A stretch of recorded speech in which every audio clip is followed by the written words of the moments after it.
Græske skulpturer. Lysippos var en græsk skulptur fra det 4. århundrede.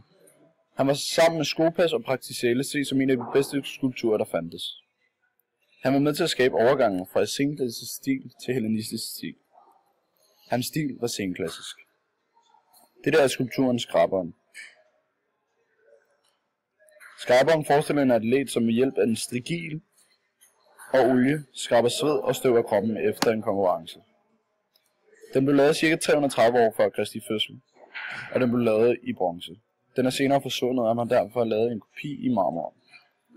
Han var med til at bryde datidens normer, og her forlænger han kroppen og reducerede størrelsen af hovedet. Sin klassiske tid. Sokrates blev henrettet, og bystatsforbundene stormede frem, ligesom Makedonien. I forhold til kunsten, så blev kontrapoststillinger rigtig bekendt. Håret blev meget mere detaljeret, og ansigtet blev også et fokuspunkt.